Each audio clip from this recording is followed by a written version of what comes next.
ça traîne. Voilà. Salut vous, petits et gros tentacules. Aujourd'hui, nous accueillons Loïc, dit Melty, que vous avez déjà connu sur son best-seller, Kamisha, où il n'était pas tout seul. On en reparlera parce qu'elles sont de retour avec lui. Et en moins connu que je suis allé chercher, parce que hop, j'aime bien en parler, celui-là, voilà. Tenez, on en parlera peut-être un petit coup à la fin de la vidéo, parce que c'est un moins connu et un tout aussi intéressant avec un côté plus intimiste, mais c'est pas ça qu'on vient vous vendre. D'ailleurs, je dis vous vendre parce que j'ai participé au projet Susano, donc on me dira conflit d'intérêt, vieux geek, tu veux faire du fromage? Non, c'est faux. J'ai participé à titre gratuit, donc je vais peut-être m'en dire un SP ou deux, toi, histoire d'en faire gagner un à la communauté. Mais pour de vrai, qu'ils se vendent ou qu'ils se vendent pas, le bouquin, ça change pas ma feuille d'impôt. Hein, voilà. Hop, ça c'est dit. Donc voilà, je serais content que le projet il fonctionne. Bon, pour de vrai, ça change pas ma life de rien. Voilà, ça c'est dit. Et maintenant, Loïc, Melty. Tu veux que je t'appelle Loïc ou Melty? Loïc, ça me va très bien. Je préfère. Les noms de code, je commence à peu en pouvoir. Donc du coup, Susano, qu'est-ce que c'est? Yes. Susano, hop, vas-y, fais Madame Météo. Parfait. Donc, Susano, jeu de rôle donc, qui s'inspire du Japon.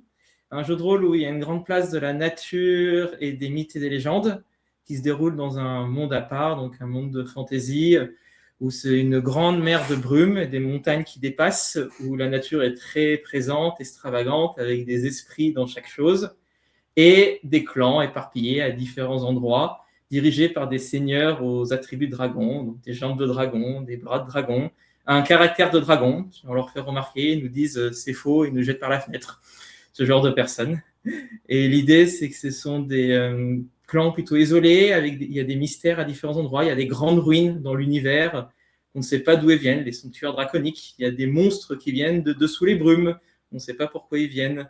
Et l'idée, c'est un peu selon ce que les héros et héroïnes, donc les personnages joueurs, vont comprendre, quand ils vont avoir un impact après sur le futur de l'univers, selon ce qu'ils en comprennent.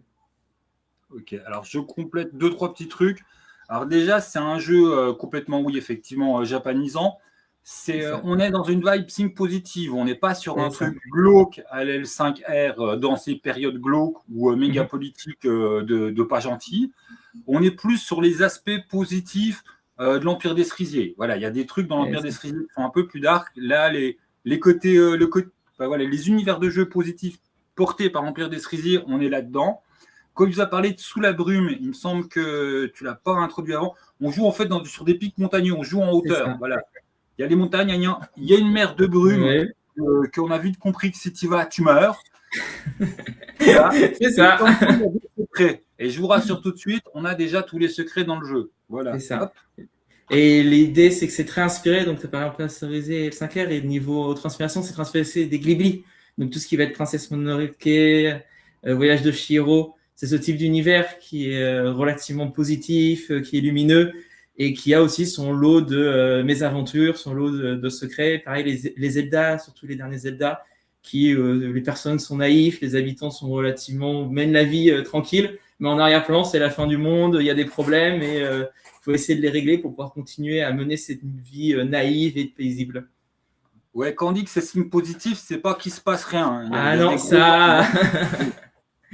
c'est ça. Il y a des grosses embrouilles, il y a des choses qui sont en mouvement. Oui, je suis au courant des secrets, mais on ne va pas les dire. Et c'est frustrant. Mais voilà. C'est frustrant parce que c'est frustrant pour moi aussi. L'idée, c'est vraiment de jouer au moment où les secrets arrivent dans l'univers et vont changer les choses.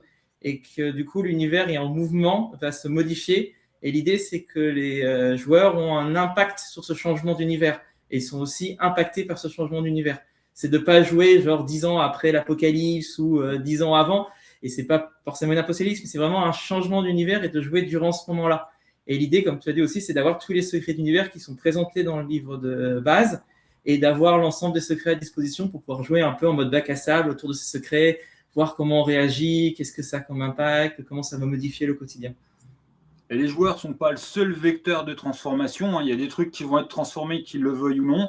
Mais eux-mêmes, les joueurs, en découvrant les secrets, en ramenant ça dans la société, en se positionnant par rapport à certaines vérités qui apparaissent, vont faire partie ou non, s'ils veulent pas du tout, vont avoir un impact normalement sur la transformation du monde. Voilà. C'est ça, exactement.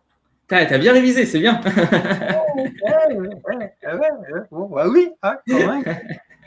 Donc maintenant on a fait les couillons. Bah, voilà, c'était important pour nous de vous présenter quand même un minimum l'univers de jeu. Donc voilà, vous jouez des héros positifs parce qu'il n'y a pas que des trucs positifs dans l'univers. Vous êtes plutôt des porteurs de lumière et pas de ténèbres. Il n'y a rien qui vous interdit de faire des anti-héros un peu quand même. Un peu voilà, t'es un grincheux, mais bon, t'as quand même bon cœur, quoi. Tu joues pas Elric, on va être clair. Vous jouez pas Elric. Et puis, t'as figé Elric. Voilà, c'est bon. Ouais, c'est bon. Et puis, sinon, hop, présentation tout de suite de la page Game On. Alors, on vous prévient, nous, on enregistre en fait un jour en avance. Donc, en fait, il y a strictement 0 participant et 0 revenu, parce que, en fait, c'est pas encore ouvert. Hein, voilà. Donc, du coup, moi, je vous fais un coup de haut en bas et on va se proposer de regarder les livres. Qu'est-ce qu'il y a en physique, qu'est-ce qu'il y a en PDF, les rapports prix. Donc, du coup, on n'en a pas discuté, nous deux en amont, mais là-dessus, on pourra faire quelques réflexions. Les paliers qui sont envisagés, vous allez voir tout de suite que c'est un jeu qui veut sortir. Hein, c'est pas un jeu qui a besoin de 10 000 balles pour sortir. Et puis voilà. Ah, si, ma seule question, l'image qu'on a là, sous anneau, ça donne l'impression que ton bouquin, il fait 400 pages. Non, il est dans les 250 pages. L'idée, c'est d'avoir un livre dans les alentours des 250 pages. Ce qui est déjà voilà. Hein, on est pas mais l'idée, c'est dans ces 250 pages, c'est à peu près, je pense, c'est pas loin d'être un tiers.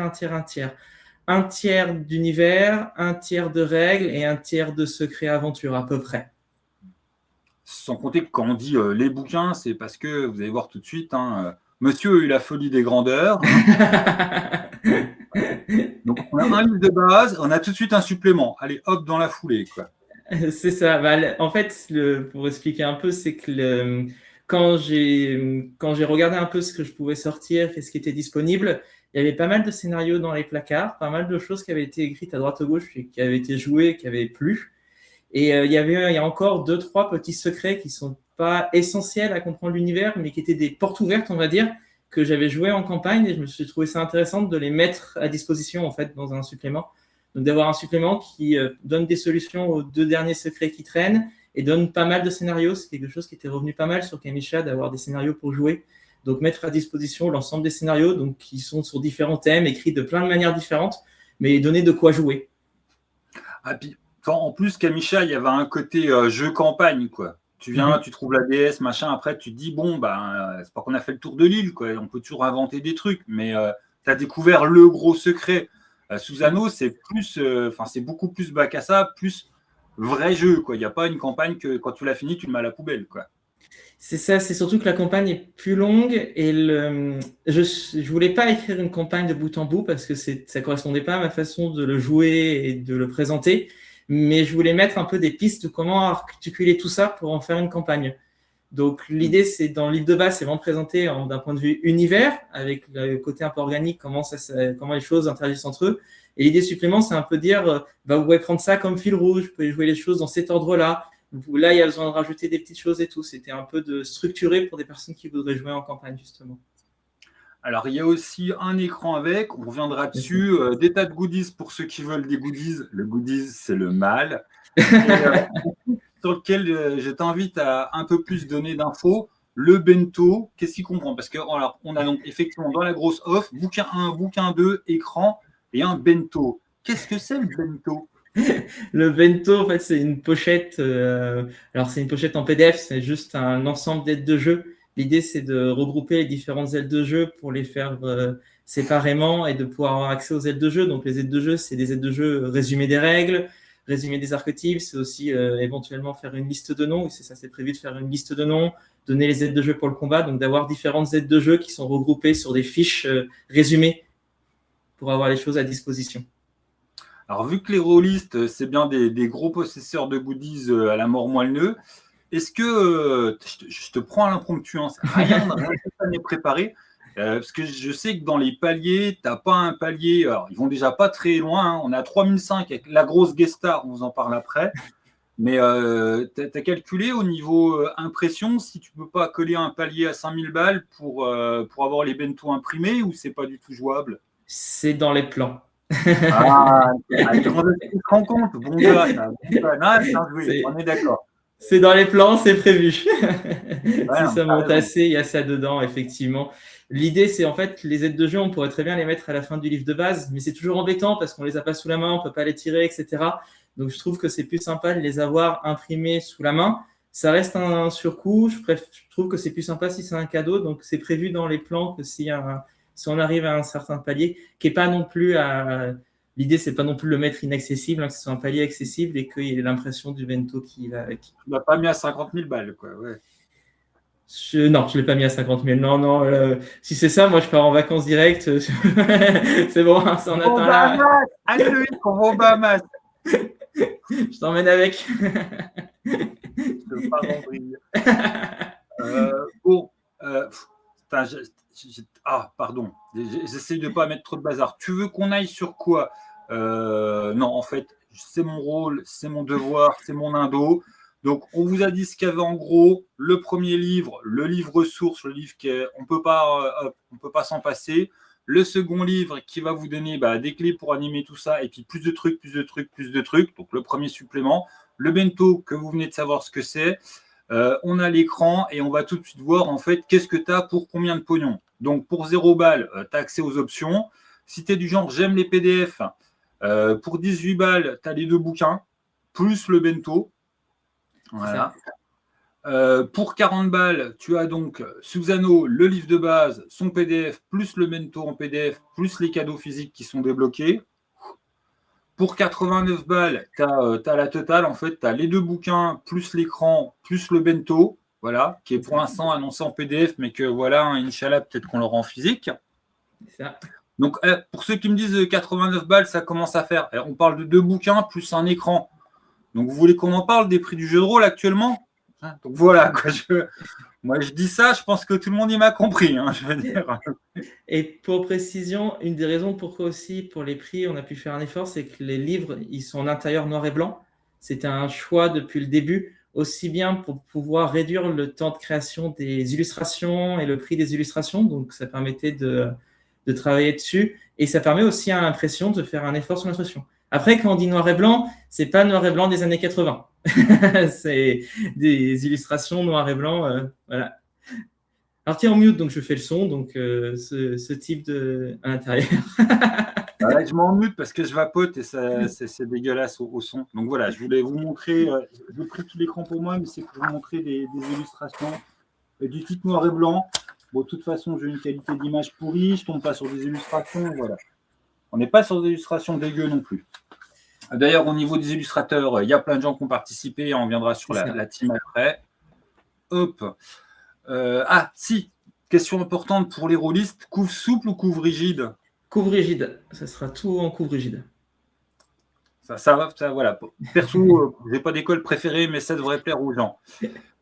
Et à 139 balles, on a alors la totale Esprit Divin. Qu'est-ce qu'on a là-dedans? Donc le livre de base physique, l'édit des cieux physique, l'écran, le bento, les tirés à part d'une illustration par Dilu. Donc Dilu qui a déjà bossé sur Kamisha. On fait le tour des gens qui ont bossé après. Les tirés à part des 4 seigneurs par Jali, plus les cadeaux débloqués. Voilà.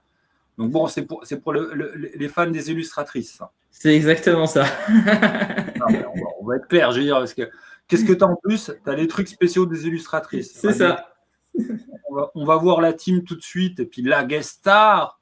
Il ne m'avait pas dit, j'ai vu mon nom à côté du tien. Je fais yes. Maintenant, d'égal à égal, je dirais t'as plus de bouquins que moi. On a bossé sur le même projet. Respect maintenant, tu vois. J'étais sûr que tu allais faire la remarque en plus. Sérieux, peut-être tu ne m'avais pas dit. J'ai vu. Non. Vous avez assuré. Hein. Sérieux, vous avez réussi à le décrocher. C'est beau. Donc, allez, hop, on verra les goodies, machin, les objectifs après. Ouais. Tout de suite, les objectifs, vous voyez qu'on est sur des objectifs très humains, très 1000 balles. Le projet, il est fait. 1005, le livre, il est plus beau. Voilà. Je passe vite parce que comme ça, je ne spoil pas qui c'est qu'il y a. Donc, hop, en auteur principal, nous avons Loïc. Bon, c'est son jeu, c'est lui qui parle sur l'interview. Vous avez deviné. Après, nous avons donc Marianne Zoé Hara, relectrice, autrice de Tisseuse. Donc voilà, hop, la nouvelle arrivée dans le projet. Après, on a Dilu et Laetitia Jalabert, j'ai tout le temps les conneries, j'ai déjà dû la faire 10 fois cette blague. Donc, les deux illustratrices et la co-autrice d'Illu qui avaient bossé sur Kamisha. Après, on a Choncha, illustratrice. On a Tsukino, illustratrice. Putain, je sais plus parler. Pardon, pour les dessins. Voilà, donc on a une grosse team pour les dessins et on a les guest stars. Donc on a Akai pour la cartographie. Bande de petits saligots. Vous êtes payé une cartographie d'Akai, ça c'est la classe. Et puis on a aussi Naria, hein, qui nous fait des illustrations. Par contre, j'avoue que Marco, je connaissais pas. Voilà. Marco, qui est un artiste très très doué, qui fait de la gouache principalement, avec des tonnes de détails. Et bon, pour avoir vu les débuts, les brouillons et les encours de la couverture du supplément, elle va être magnifique. Hein. C'est vraiment. Et qui est trop content d'être sur le projet, donc il s'éclate. Ah bah c'est cool. Ouais, non, il y a du coup, ouais, ça fait bien grossir. Toi, sur ton premier jeu, t'étais arrivé sur Kamisha avec tes potes, hein, et du coup, hop. Tiani, c'est un truc beaucoup plus intime que. Je ne sais plus combien vous êtes sur le projet, mais je crois qu'il n'y a même qu'une illustratrice. Et il y a Naria et il doit y avoir Silver Art. Normalement, ils sont deux. Une personne pour la couverture et une personne pour l'illustration intérieure. Ouais. Avec les conseils hargneux d'art. oui, ça... Et je crois que tu n'as pas la version où il y a la petite ligne qui rajoute que c'est la version le jeudi qui est un vieux chiant. Ah non. Parce que suite à ta vidéo, j'avais fait une mise à jour et. Okay, bon, alors, ce jeu est un jeu de merde, ça sert à rien. Pardon. Et donc voilà, il y a du monde. Hein. Effectivement, je ne suis pas étonné que Marco est content. Hein. Je vous avoue, moi c'est pareil. Hein. Si j'ai bossé à l'œil, alors que bon, je suis comme tout le monde, j'aime bien pouvoir payer mes courses, et qu'effectivement j'ai trouvé le projet. Parce que tu m'avais refilé le prélude. C'était assez mignon et puis accrocheur. Et ouais, donc non, c'est cool. On a une bonne team. Et puis du coup, on va pouvoir tout de suite montrer sur le palier. Voilà, la carte de l'Est, imprimée et offerte en contrepartie pour 3005, une bonne grosse carte d'Akae sur la région qui est beaucoup plus approfondie parce qu'en fait, il y a 4 zones voilà, dans Susano, et le jeu va faire un gros focus et va beaucoup plus décrire une zone. Voilà, hop. C'est ça, l'idée c'était de vraiment sur l'univers, il y a la description de l'univers générique, et après il y a un focus sur une région qui est important dans l'univers, dans les mystères, etc. Ce qui permet à la fois d'avoir un lieu pour jouer, et aussi d'avoir un peu un exemple pour des personnes qui voudraient décrire leur propre région à côté. Ça fait double option. Oui, et puis, de toute façon, moi, je fais partie des chiants qui va te dire « Ouais, non, mais c'est bien, mais maintenant, il va falloir que tu te mettes au travail, puis tu me les sortes, les 3 autres régions. Hein. » C'est pas forcément prévu. Numéro 2. Voilà, je sais que c'est pas prévu, mais bon, c'est quand même toi. Hein, je milite pour mon église. Donc, hop, on va être sérieux 10 secondes. 1000 balles, le projet financé. 1005, on a un signet. 2000, marqué sa route ou sa page, 2 marque-pages qui sont des illustrations de Tsukino qui sont offertes en contrepartie physique. 2005, le scénario L'épée à la garde fleurie, écrit par Ara, s'ajoute au livre de base, parce qu'il y a déjà 2 scénars dans le livre de base. Et à 3005, bon, on a Akai qui nous fait péter la super belle illustration. Et comme vous l'avez compris, vu qu'il a vendu la mèche tout seul, si ça monte plus haut, il y a d'autres paliers qui vont sortir, qui vont apparaître. Voilà. Écoute, et on a réussi à dire des conneries, mais en speedant pour réussir à tout bien coller. Ah non, on n'a pas fait les goodies. Je lui ai cassé les pieds, je lui ai dit faut qu'on arrive à tout coller dans 20 minutes, comme ça après je te fais le cadeau du vas-y, explique les règles. Moi, j'en ai plus rien à foutre, je bois mon café, je vapote. Pour une fois, je ne vais pas me taper le boulot, tu vas te le taper le boulot. Donc, j'arrête de. Ah putain, j'ai du mal à. J'ai planté des patates aujourd'hui, je suis comme quoi. Un gamin de 5 ans qui fait trop d'activité physique. Susano PDF en option 12 balles, le dit des cieux PDF en 6 balles, le Susano physique tout seul plus le PDF 40 balles, l'édit le même pour le supplément 25 balles, l'écran tout seul 24, le petit porte-clés petit esprit de Dilou 8, donc ça assemblé par ses petites mains. Elle fait ça en pyrogravure, elle fait ça comment? Graveuse laser. C'est une graveuse laser qui fait ça et ensuite elle l'assemble effectivement à la main. Ok. Elle n'a pas de graveuse qui assemble. Non, pas encore. Ça s'appelle comment? Les machins de montage, bon, on s'en fout. Le print des 4 seigneurs. Alors, je te laisse expliquer, parce que c'est pas 4 persos au hasard. Hein. Non, c'est dans les fameux cieux de l'Est, donc là, la région qui est décrite et cartographiée par Akae, il y a 4 clans majeurs qui sont décrits, et donc ça, ce sont les seigneurs et seigneuresses de ces 4 clans majeurs. Donc on a les 4 seigneurs, 2 seigneurs et 2 seigneuresses de ces clans majeurs qui sont illustrés par Jali. Voilà, c'est les gros PNJ. Et en c'est print A4 plus le cadre gravé, donc c'est du dilu et c'est du gravé avec sa lasereuse, je pense. C'est ça, et c'est des cadres aimantés qui permettent après de s'accrocher au mur assez facilement. Ok. Juste si je peux me permettre d'être chiant, est-ce que sur Game On, tu arriverais à mettre dans les trucs foire aux questions l'illustration plus en grand du cadre gravé? Parce qu'on voit qu'elle est jolie, mais bon, si tu veux, pour les papiers mamie, moi, il faut que je. Toi, qu'est-ce qu'il pour bien voir? J'ai l'impression qu'il y a un cerf au premier plan. C'est ça. Qui est une maison japonaise dans un peu de la brume. C'est ça. Oui, ça sera ajouté. Après, de toute façon, ça fera partie de l'animation de la campagne. Très vite, on va montrer l'illustration plus grand sur les réseaux. On a tout ce qui est prévu, puisqu'on a le making-of de l'illustration aussi. Donc, on a tout pour montrer l'illustration, mais effectivement, l'illustration, elle représente c'est une des villes d'un des clans, donc une des capitales de clans, un clan printanier, donc une des villes printanières. Oui, si vous avez déjà tout prévu. Hein. Et de même, hein, je présume la carte du coup d'Akae, il y a un moment, on la verra peut-être un peu plus en grande. C'est ça, exactement. Ok. Bon, écoute, on est dans les clous. 21-28 avec les bêtises. On a géré. Je dis pas mal. Donc maintenant, je te mets en grand, hein, ou tu as le track. Parce que des fois, ça fout mal les gens que je les mette en grand. Oh non, ça va. Après, si tu veux que je parle des règles, mets-moi plutôt sur la partie qui parle des règles, ça me fera un support. Ok. Hop, si tu remontes un peu, il y a un endroit de la page voilà. Juste ici. Voilà. Du coup, l'idée des mécaniques, donc, c'est de tourner autour d'un ensemble de D10 à lancer. Donc, c'est de lancer entre 1 à 5 D10. Ça peut monter un peu, mais ça ne va jamais être 10 D10. Le nombre de D10 à lancer, ça dépend du talent. Donc là, on sait ce qu'on voit. Donc, voltiger 1, composer 3, divertir 4. Donc, par exemple, le composé, ça va être 3 D10. Et ensuite, les valeurs à obtenir sur les D10, donc pour accumuler de l'effort, donc c'est des réussites, ça va dépendre du style. Donc, par exemple, déclamer un poème pour apaiser un esprit, ça peut être du composé avec de l'expressif, du composé avec du patient, selon la manière dont l'action est décrite. Donc, par exemple, là, avec expressif, 7 ou plus, chacun des D10 qui donne un 7 ou plus, ça fait un d'effort. Et donc, on va compter le nombre de dés sur ceux qui sont lancés qui ont atteint cette valeur-là.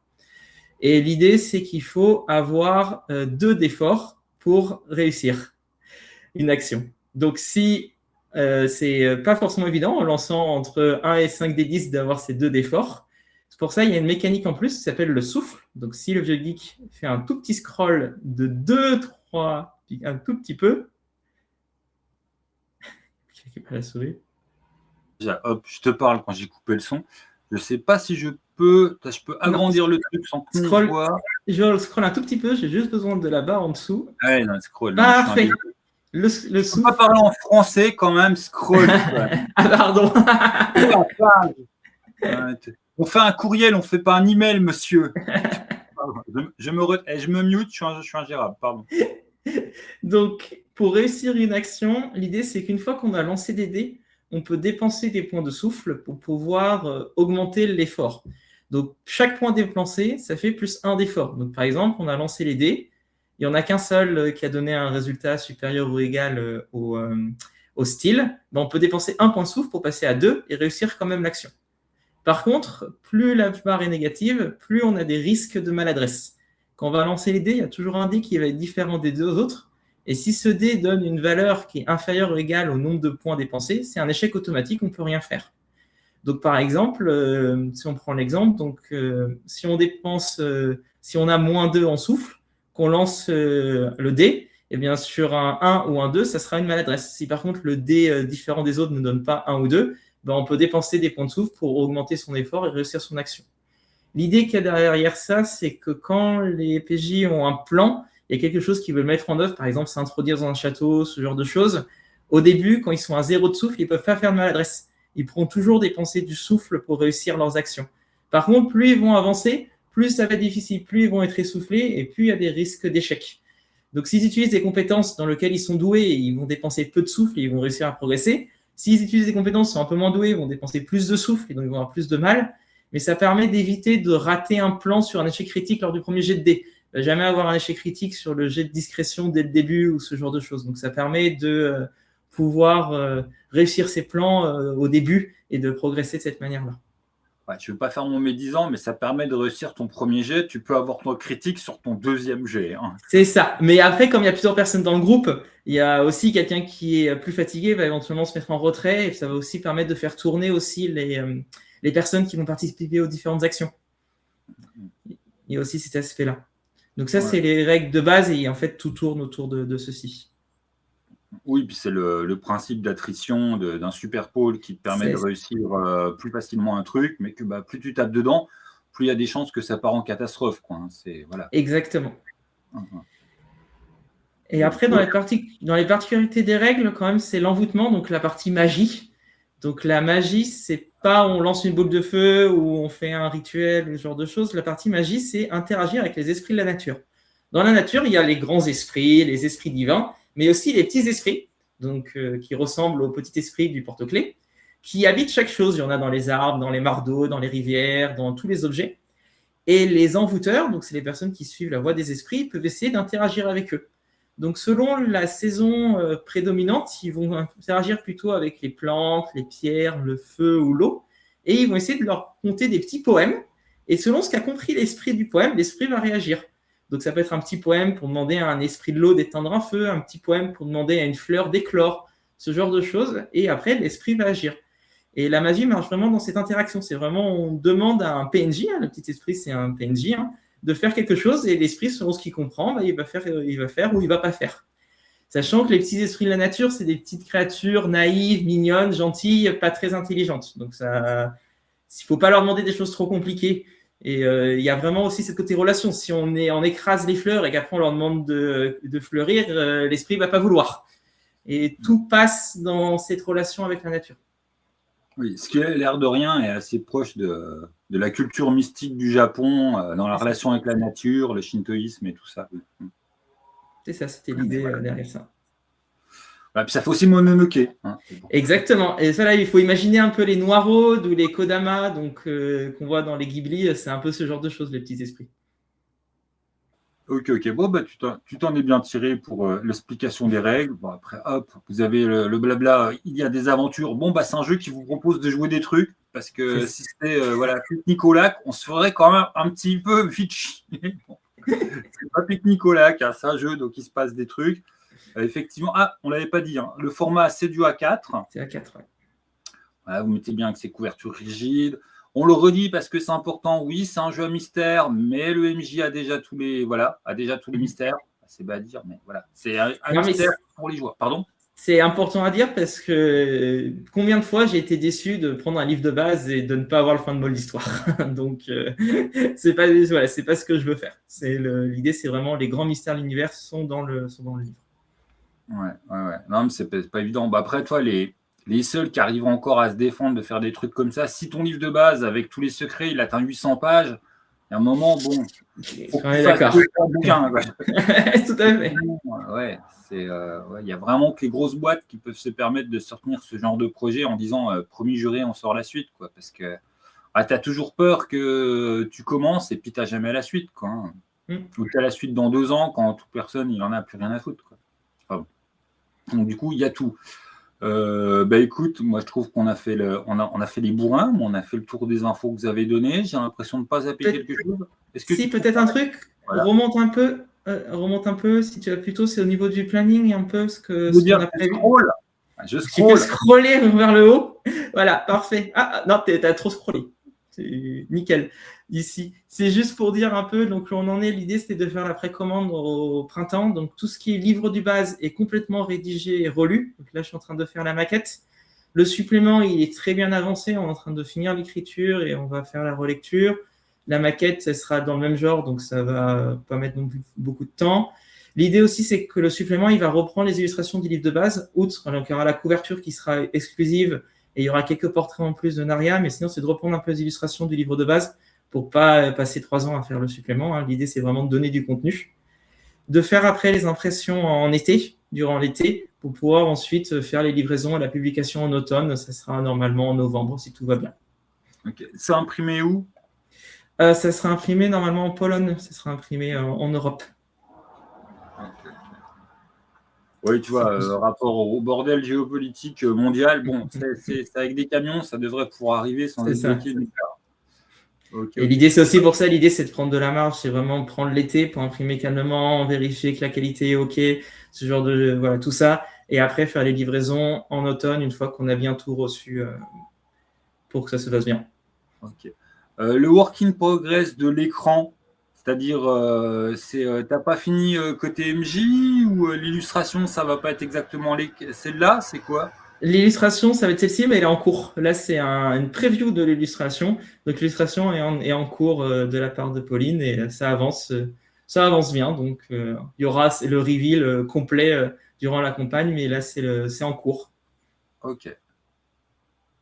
J'ai pas d'autres questions. Ah si, la campagne. Donc tu dis pendant la campagne, mais du coup, elle dure combien de temps? Elle dure donc du 16 avril jusqu'au 7 juin.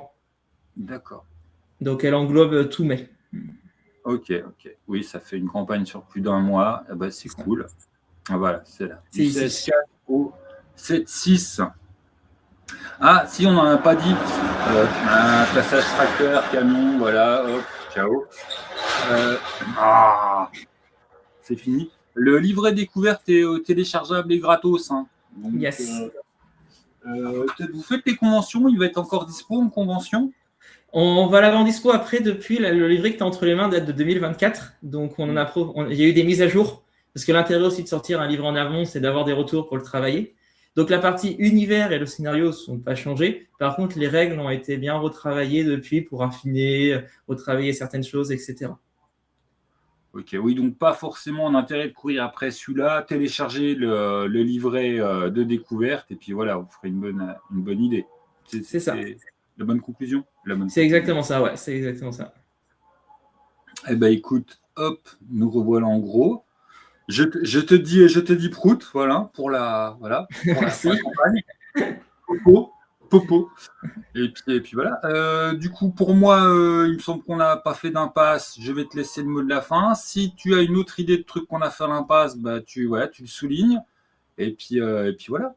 Et puis je me tais. Du coup, après je te reprends juste après. Je me mute, sinon je vais pas fermer ma grande gueule. Non, bah là, je pense qu'on a fait effectivement à peu près le tour. Donc, normalement, il y a toutes les infos qui ont été données. Après, n'hésitez pas, hein, si vous avez des questions, s'il y a des pépins ou ce genre de choses, n'hésitez pas à demander. Hein, on essaye toujours de répondre au mieux. Et puis voilà, hein, c'est un jeu de rôle qui a été fait pour le plaisir, avec plaisir, pour le partager avec tout le monde. Donc, c'est en espérant que ça fasse plaisir au plus grand nombre. Et puis, ça ne va pas s'arrêter. Hein. En cours de route, il y a eu des jeux de rôle qui ont été faits. Donc, il y a Tian E, là, comme oncle de geek, qui a été un jeu de rôle qui a été fait en cours, donc sur du désert, donc voyage au sein du désert. Donc, on retrouve des thématiques plutôt optimistes et positives autour du voyage. Hein. C'est des choses que je vais continuer. Oui, alors, je sais que tu as beaucoup aimé le mot de la fin. Ouais, j'ai fait une vidéo dessus, donc on va pas polluer celle-là. C'est ça. Petit truc, il est à 12,50. Voilà, donc c'est du jeu qui se veut abordable. Petit format, noir et blanc. On est sur combien de pages? Je sais déjà plus. 88, 84, un truc comme ça. Voilà. Et puis c'est une belle aventure dans le désert. Et lui, il trouve que c'est très positif. Moi, je trouve que c'est une fin très. Ça, voilà, il y a un côté voilà, sombre. Et puis, et si pour info, donc moi je serai à Kazenberg et à Octogone. Donc si vous voulez passer me voir, n'hésitez pas. J'aurai Tian E sur le stand. Hein, ça peut faire des économies de frais de port depuis Lulu. Et puis voilà, c'est pour discuter, pour partager. N'hésitez pas à passer me voir. Voilà. Bah, passez le voir Octogone. Voilà. Bon. Et ben hop, j'appuie sur le bouton terminer l'enregistrement. Au revoir les gens. Au revoir.